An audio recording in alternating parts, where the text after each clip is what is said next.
hay un reconocimiento, ¿no? Como patrimonio gastronómico. Y bueno, pues Querétaro no se tiene que quedar atrás. Quisiera contigo por lo menos desmitificar que el único platillo que podemos nosotros presumir como propio son las enchiladas queretanas, si acaso. Nosotros como mexicanos tenemos ingredientes que nos han identificado desde antes de la llegada de los españoles. En México, las comunidades indígenas o prehispánicas, parte de la cosmovisión es alimentarse de lo que la naturaleza o la madre naturaleza nos da. Que cuando creo que la cerveza empieza a tomar algo de vuelo, pues se quería generar una mala fama al pulque. Por eso es que estamos muy preocupados por el rescate, la difusión y la preservación, porque ya las nuevas generaciones ya no sabemos algunas cosas.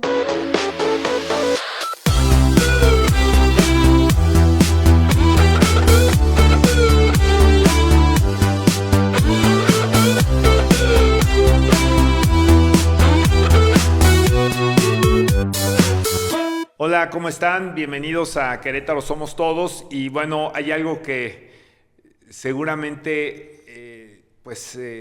no solamente es un tema de sobrevivencia, que es el comer, sino es un tema también para quienes pueden tener esta posibilidad, que es un tema de gustos, de conocer, es una también a veces ya lógica de muchas personas que viajan y que viajan a lo largo de la República Mexicana o inclusive que viajan al extranjero. Pues este gusto por probar los sabores, ¿no? De distintos tipos de platillos, insisto, a lo largo del territorio nacional y por supuesto fuera de él, pero también en Querétaro. Yo pues identifico claramente los temas de la comida como identidad cultural, también como un patrimonio histórico, porque puede ser un patrimonio, ¿no? Inclusive hay un reconocimiento, ¿no? Como patrimonio gastronómico.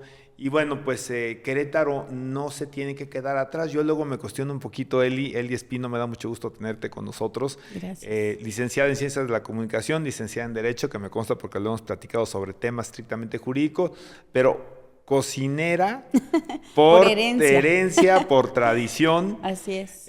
Y quisiera contigo por lo menos desmitificar que el único platillo que podemos nosotros presumir como propio son las enchiladas queretanas, si acaso existiera el platillo como tal y con esa, digamos, con esa autenticidad que pudiera distinguirlo de otras. Pero fuera de cualquier esquema así como de broma, la realidad es que creo que hasta que platiqué contigo pude entender que había una riqueza importante en lo que es la gastronomía queretana y que también pues hay formas también de distinguirla de pues otros platillos de otras regiones, ¿no? Entonces, Eli, pues bienvenida. Muchas gracias. Y ojalá pues pudiéramos empezar por platicar un poquito de la gastronomía queretana, ¿no? Sí, antes quiero entrar como una pequeña introducción. Sí, por favor. ¿Qué es lo que hemos trabajado? ¿Quiénes somos? Nosotros somos Tradiciones Queretanas, soy la presidenta de esta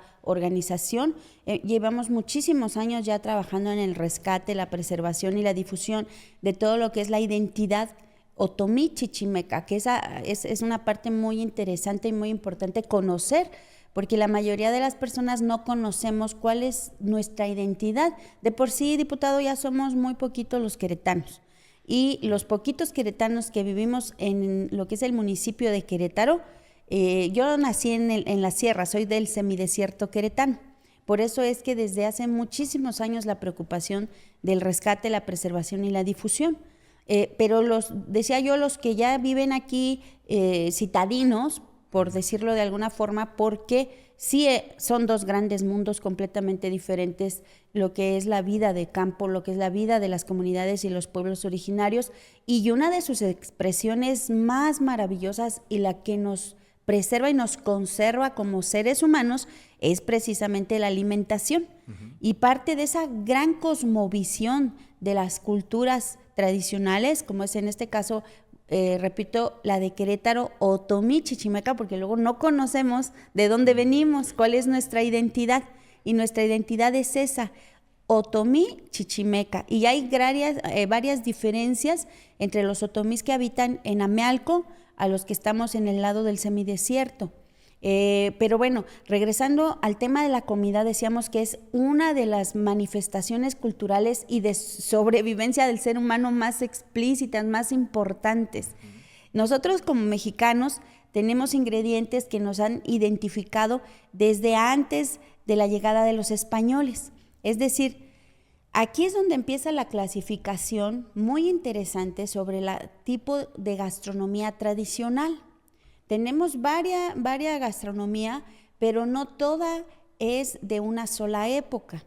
Aquí tenemos ingredientes prehispánicos que se han preservado precisamente desde antes de la llegada de los españoles. Sabemos que cuando un país llega y podríamos decir conquista, o otros dirían invaden, de acuerdo a su perspectiva y de acuerdo a la experiencia, para los pueblos indígenas fue una invasión, no fue una conquista.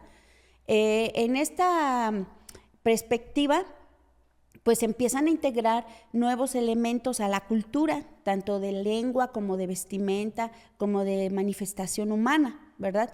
En el caso de la cocina, pues se integran alimentos nuevos que traen los españoles, que la gallina, que el puerco, que el pavo, muchos ingredientes que también ellos a su vez pues trajeron de otros países, ¿no? Hay influencia de la India, por ejemplo, en el caso de los condimentos.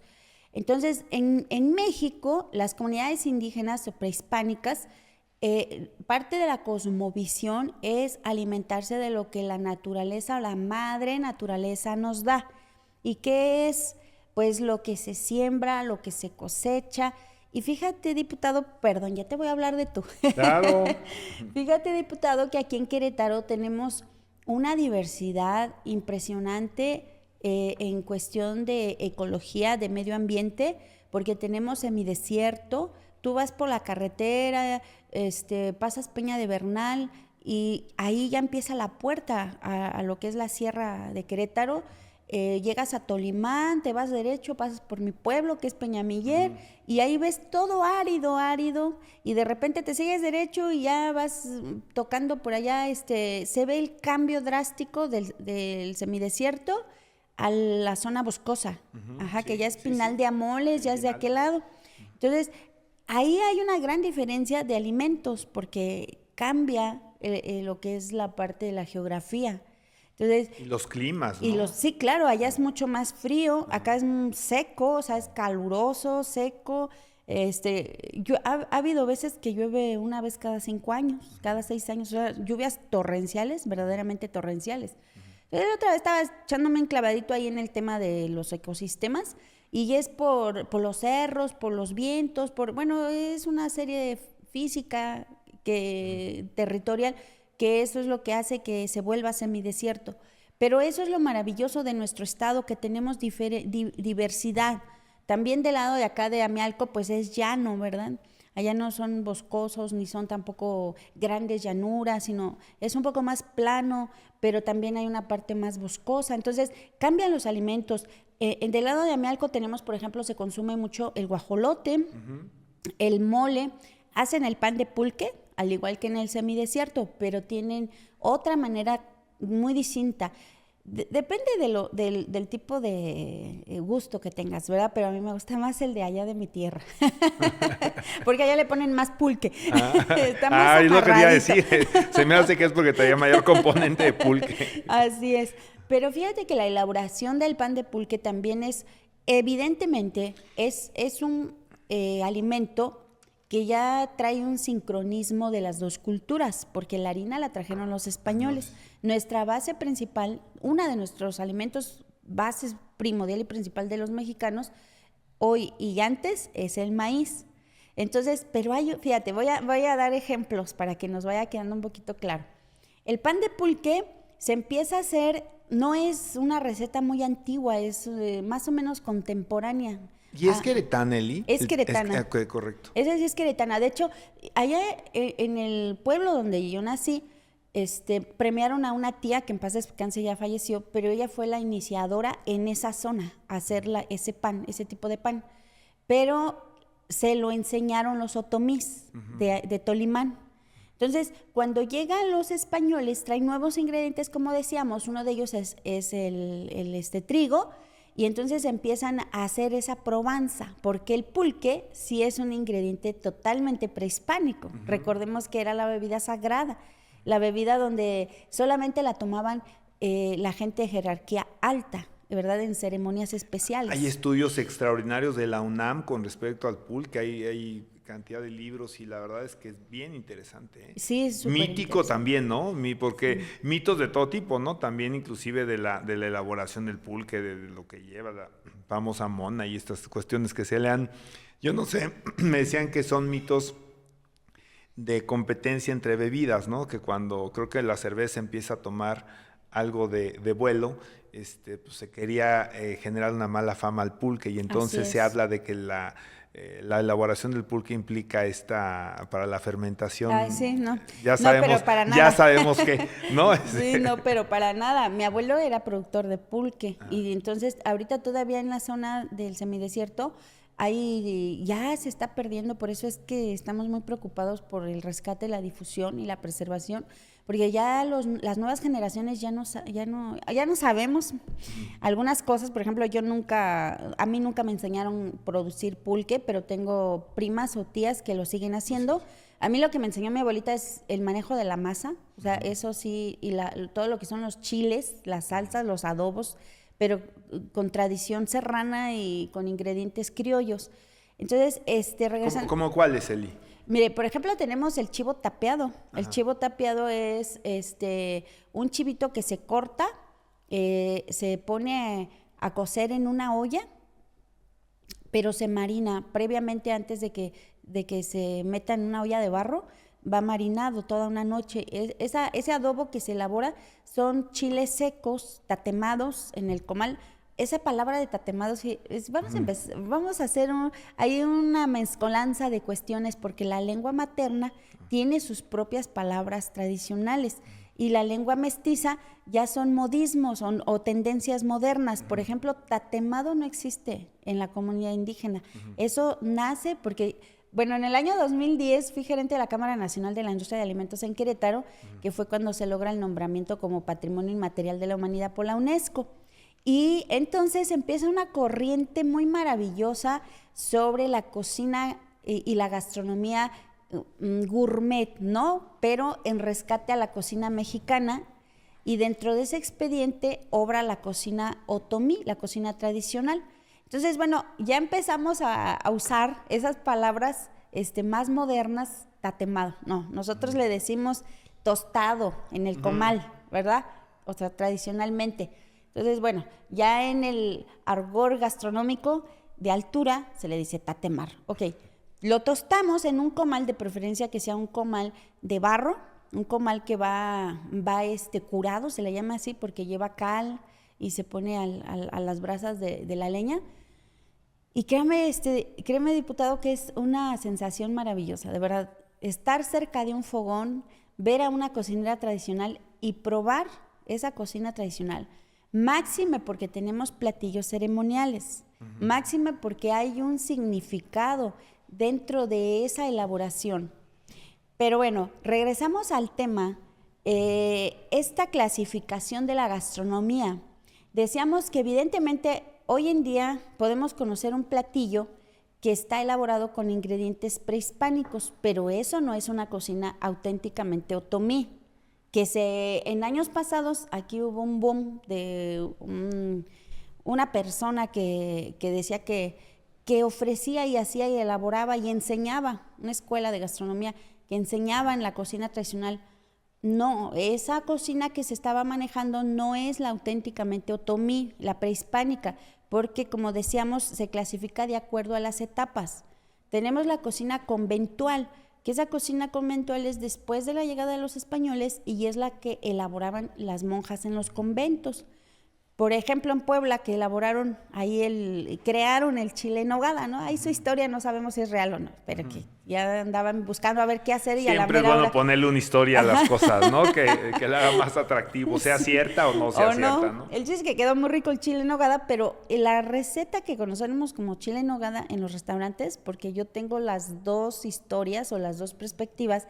Yo fui gerente de un restaurante de altura y se dedicaba a la cocina mexicana, pero cocina gourmet, y la verdad es que sí varía mucho a la verdadera cocina tradicional. La cocina tradicional nosotros la podemos degustar, ver, y inclusive conocer un poco más allá de su cosmovisión como pueblos originarios, pues en un fogón, en una cocina tradicional, en la sierra, en un mercado, a lo mejor en el mercado un poquito más, pero vale mucho la pena. Ahí es donde estamos pugnando, diputado, porque estamos en ceros, en infraestructura, en destinar presupuesto para este tipo de proyectos culturales, turísticos, pero ¿Qué tanto además se económicos. conoce? ¿Y hay muestras con frecuencia? ¿No hay? ¿Cómo se difunde este tipo de gastronomía? Porque, a ver, tú me hablas de que es patrimonio inmaterial de la UNESCO, ¿no? Que ya Así desde es. el 2010 tiene Nombramiento. pues, nombramiento, y sin embargo me parece que no es tan conocido, o sea, que los propios, por eso habría con el preámbulo de la enchilada queretana, porque parece que cuando tú le preguntas a un queretano sobre gastronomía, pues acude a un alimento que te digo yo a la fecha no sé si en realidad existe la enchilada queretana. Sí existe, pero es para nosotros que estamos No que no haya probado enchiladas en Querétaro, me refiero en los lugares tradicionales, claro, ¿no? Claro. Pero digo, ¿en serio esa es nuestra gastronomía? No solamente es eso, es parte, sí, vamos a llamarlo que es parte, porque todo lo que suma dentro de una evolución en la cultura de una sociedad, pues suma a la cultura, pero no es lo único y además no es lo más antiguo, ¿sí? Las enchiladas queretanas, pues de alguna forma alguien las empezó a posicionar y mercadológicamente las comenzaron como a poner en primer lugar, pero dejaron de lado y tristemente, pues sí hay que decirlo, los gobiernos que hemos tenido en Querétaro no le han puesto atención a la cultura de los pueblos y comunidades indígenas, que es donde está de verdad la verdadera esencia. Por ejemplo, yo aquí traigo un libro que es una investigación de mi estimado amigo y compañero, el profesor Agustín, y que hay que hacer muchos, o sea, ya le comentaba a usted que también hay que hacer mucha investigación porque todavía hay mucho que hacer. Por ejemplo, tan solo los nopales de santo, que son un platillo ceremonial que se utiliza para el Día de Muertos y tienen nopales de santo y tienen un significado especial. Hablábamos del chivo tapeado, que también se puede hacer en conejo tapeado, el guajolote con mole del lado de acá de Amialco, que el mole es una delicia. Sí, es cierto, tiene mucha diferencia al mole poblano, totalmente diferente. Allá el mole poblano es demasiado, le meten demasiados ingredientes, bueno, hay de todos, ¿no? Dulces, semidulces, pero en su mayoría casi todos van muy dulces, aunque sea picoso. Y acá está más basado en lo que es el adobo. Su base principal son más los chiles. Sí, entonces, bueno, tenemos, por ejemplo, la sopa del semidesierto, que yo la bauticé así porque realmente no tenía nombre. Esa sopa es en otros estados, yo he conocido gastronomía de otros estados por el tema de que fui gerente de la Canirac y tuve la oportunidad de viajar y de conocer gastronomía tradicional. Por ejemplo, en Michoacán se hace algo parecido, pero allá la llaman chile atole, que es una elaboración de una sopa que también lleva el adobo, pero lleva masa de maíz, y que es lo muy que rico, Sí. Muy rico. Yo pensé que era veracruzano, fíjate, porque creo que gente que aprecio Veracruz he probado ese platillo, según yo, chile atole. Sí, pero acá nosotros le ponemos nopales y garbanzos. Entonces ya es totalmente diferente el sabor, porque los garbanzos son una delicia, de verdad son una delicia. Y además, diputado, créame que es lo que siempre hemos dicho. A nivel mundial, desde que yo estoy metida en este medio de la gastronomía tradicional, tenemos dos corrientes con las que hemos, pues ahora sí que nosotros la corriente de la cocina lenta, que es el slow food, cocinar lento, eso significa desde ir a cortar en el cerro la tuna, los nopales, lo que te vas a comer es cocina de recolección, y también por eso tenemos el patrimonio, por eso tenemos ese nombramiento, porque la cocina de recolección es todo un proceso previo a tener ya un platillo en la mesa, y que conlleva también una unidad social. Decíamos el otro día que estábamos platicando en el tema más estrictamente de derecho indígena, decíamos, bueno, ¿cómo se determina un ciudadano, una ciudadana indígena? Bueno, por ese cúmulo de tradiciones, de identidad. Entonces, el hecho, fíjense, yo me acuerdo que cuando salíamos al cerro, cuando era tiempo de tunas, cuando hay tiempo de tunas, hay garambullos, hay nopales, o sea, el cerro se vuelve una fiesta, ¿no? Entonces, salíamos como en familia y salíamos cada quien con sus canastas a recolectar los alimentos, y era una felicidad tremenda, ¿no? ¿Por qué? Porque sabemos que era la época de la abundancia, de la madre tierra, los alimentos que nos da. Entonces, esa magia no la podemos encontrar acá en la ciudad cuando vas al centro comercial. No, cuando vas a la tienda de autoservicio, ¿no? Ya no voy a decir marcas, pero vaya. Sí, exacto. O que ya agarras la gordita congelada, el taquito congelado, que nada que ver, el sabor. Las propiedades nutricionales son otra situación muy importante. Mire, yo creo que gracias a la industrialización, porque como te comento, yo estuve en esos dos lados, he estado en esos dos lados, el lado de la cocina industrial a través de los restaurantes, cocina rápida y demás, pero también el lado de la slow food, que es la cocina lenta, que es la cocina tradicional, artesanal. Vemos que se han desarrollado más frecuentemente enfermedades que nos afectan a los seres humanos por la elaboración o el consumo de ingredientes industrializados. Procesados, ¿no? Así. Una vez fui a, como cuando era gerente de la Canirac, fui a México a una ponencia sobre la industria de los alimentos. Yo salí de verdad así espantada, de verdad, porque decían, a ver, pasen, miren, aquí tenemos una demostración para la elaboración de pan. Y eran así, frasquitos de diferentes colores. Este es para que se ponga más espumoso. Este es para que le dé más sabor. Este es para que se concentre y que le dure hasta 2 meses. Este es para esto y este. Yo dije, Dios mío, ¿qué nos estamos comiendo? Esa es una de las cosas que hay que reaprender, porque ya las nuevas generaciones, el gusto ha cambiado, diputado. Esa es una situación que también hemos modificado nuestra sensación gustativa, porque estamos acostumbrados a saturarnos de colores y de sabores.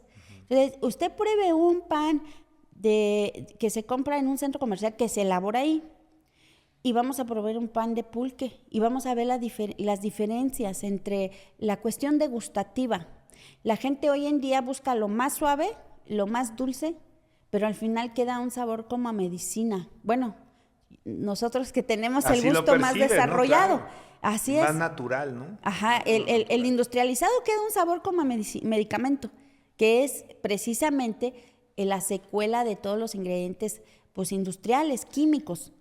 Ahora, esta cocina está en riesgo, es decir, primero a lo mejor porque no se está pasando de generación en generación, y porque si no, por favor, también acláranos, porque a mí me encantaría, pues, ahora sí que ser partícipe de este tipo de proyectos, ¿por qué no hasta de personas que ponen sus restaurantes? Pero ¿dónde puedes comer esta comida auténtica, queretana, de origen otomí, ¿no? O chichimeca en su caso, pero ¿dónde puedes comerlo? ¿Hay lugares donde se esté...? No hay. Ok. No, que yo conozca. ¿Cuándo fue la última muestra? ¿Ha habido muestras? ¿Tienen algún proyecto para hacerlo? Eso es lo que estamos tocando puertas. Por eso nos acercamos con usted y con otras puertas, porque queremos, de verdad urge hacer proyectos de difusión de la cocina tradicional, de la auténtica cocina tradicional otomí. Sí, Secretaría de Cultura ha hecho eventos donde sí invita a cocineras tradicionales y se les reconozco, son cocineras que vienen de la sierra, traen algunos ingredientes interesantes, por ejemplo la tantarria, los chamueses, que son insectos que se dan en los mezquites y que son, no, hombre, o sea, una cosa deliciosa, de verdad. No se ven bonitos. Luego nutritivos, ¿no? A veces. Súper nutritivos. La tantarrea es buena, bueno, así decimos nosotros en el rancho, esa es bueno, es bueno para establecer el azúcar en la sangre. Es decir, que es benéfico en su consumo para la gente diabética. Y es deliciosa. En México hay un restaurante que tiene estrellas Michelin, porque ese es otro tema en la gastronomía de altura. El tema del nombramiento, de que les otorgan las estrellas Michelin, también es porque preservan y conservan la gastronomía lenta, ¿sí? No es fast food, no es comida rápida. Entonces, bueno, en este sentido, sí ha habido muestras, pero no tanto como muestras, sino lo que hacen es agarrar y hacer una feria artesanal, y del otro lado ponen a las compañeras cocineras, pero en su mayoría siempre venden gorditas, o sea, gorditas, casi siempre traen gorditas. ¿Por qué? Porque técnicamente o logísticamente más bien es muy complicado traer estas recetas. Por ejemplo, hay unas gorditas que sí, esas sí son prehispánicas, se elaboran con maíz. Aquí le dicen que le dan otro nombre aquí en el libro, a chimeses le dan el nombre, pero nosotros las hacemos allá en el semidesierto y queda como si fuera un puerquito. Se elabora con maíz, con piloncillo, con queso de chiva, del mismo que se produce allá, y leche y canela. Entonces se hacen las gorditas y se van cociendo en el comal también, pero se les pone una hoja de aguacate, ¿sí? Como que se envuelven. Es una cosa deliciosa, de verdad deliciosa. Entonces, hay problemas técnicos, porque, por ejemplo, si yo quisiera ir a hacer esas gorditas, tanto que se exhibieran cómo se hacen y luego las probaran, pues tendría que llevar toda una infraestructura. Claro. Allá nos prestaron, a mí nada más me han invitado una vez, eso es algo que yo también, y me sacaron sin avisarme del grupo, y sí, participamos solamente 2 veces, una aquí en Querétaro y otra allá en la Ciudad de México, en Los Pinos, y después me sacaron sin decirme nada. O sea, la verdad es que sí nos discriminaron muy feo, y ya no volvimos a participar en ese tipo de eventos. Pero además, por ejemplo, nos prestaban unas estufas que les dicen ecológicas, pero de verdad, bueno, no son prácticas, o sea, no se puede cocinar ahí. Ahí lo ideal es llevar la leña, hacer el fogón o llevar por lo menos un anafre y cocinar ahí en el anafre. Pero además, le digo, sí requerimos de hacer una cocina mucho más auténtica, no llevar nada más las puras gorditas con los guisos. Necesitamos rescatar estas recetas. Ahorita les voy a mencionar algunas más que tenemos aquí súper interesantes. Por favor, Eli, platícanos. Andamos ya casi a final del tiempo, pero platícanos porque sí sería interesantísimo, ¿eh? Sí. Y yo lo único que te voy a reclamar, al margen del agradecimiento, es que no vengas con ningún alimento para que no lo comiéramos, hombre, pero es sí, broma, ¿eh? Pero para la siguiente yo les voy a traer algo elaborado muy rico. Por ejemplo, los tamales negros que se elaboran con maíz negro, un maíz criollo, igual con queso, con adobo. El queso, pues de preferencia, nosotros buscamos comprarlo en donde hay producción de queso de leche, porque las de marcas ya son sustitutos, ya ni siquiera, muchos ya no son quesos, ya son sustituto de queso, imitación queso. Entonces, ¿qué nos estamos comiendo? O sea, realmente... Ahí siempre hay la recomendación que hago es leer la revista del consumidor, atender a la página de Profeco para ver también qué alimentos, entre ellos el queso, qué nos estamos comiendo, ¿no? Cuáles sí son buenos y cuáles son totalmente sintéticos, ¿no? Así es. Por ejemplo, dentro de Tolimán tenemos conservas, tenemos michiotes de pollo, tenemos garbanzo en amarillo, que es también delicioso ese platillo, el pan de pulque, la torta de flor de garambullo, que esa se hace con la flor. A ver, yo te quiero preguntar algo, para quien nos pudiera estar escuchando y viendo que no sea de aquí, o que sea de aquí, pero que bueno, pues le gustaría probar esto. O sea, si yo voy a Tolimán, a cualquier, digamos, lugar donde vendan alimentos, ¿es posible conseguir este tipo de...? No se va a conseguir todo, pero por lo menos el pan de pulque en Tolimán, váyanse al mercado. A ver, los tamales negros que se me antojaron. Esos los hacemos todo esto nosotros lo hacemos, pero para eventos. Ah, ok. O Y sea, nada no más. llegas y buscas Sí. en Tolimán, a ver, oiga, tamales negros. a ver, dígame dónde hay tamales negros y Así. probablemente los tengan que elaborar de forma especial. O sea, Sí, la no verdad son es que platillos que encuentras en los restaurantes. No, por eso es que es de verdad urgente. Yo les había hecho un proyecto muy interesante en aquella época cuando fui gerente. Decía, bueno, hay que hacer el mes de la cocina queretana. Tenemos aquí en Querétaro cocina Estaría buenísimo. Sí, tenemos cocina yucateca, italiana, francesa, hasta mediterránea. Bueno, conozco muchos empresarios porque yo trataba mucho con ellos. Entonces, sigue el restaurante de cocina mediterránea, ya lleva años aquí. Entonces dices, ¿y cocina Otomí? Sí. ¿Dónde está? Cocina queretana no existe. Entonces, bueno, la idea sería, pues promover, dar talleres, dar pláticas, que es lo que estamos haciendo nosotros como prácticas. Tenemos en radio, en Estéreo Cristal 101.1 todos los sábados, doy una receta tradicional y ya hablo un poquito del contexto histórico. Entonces, bueno, usted me dice cuándo hacemos una muestra gastronómica y con todo gusto. La vamos a organizar, Eli. Yo te quiero agradecer, se nos acabó el tiempo, agradecerte mucho tu tiempo, que compartas todos estos conocimientos y pues Querétaro somos todos y por supuesto también su comida, ¿no? Y nuestros orígenes. Entonces te agradezco, Eli, y pronto estaremos también apoyando para hacer esta muestra. Te agradezco muchísimo, muchas gracias a todos.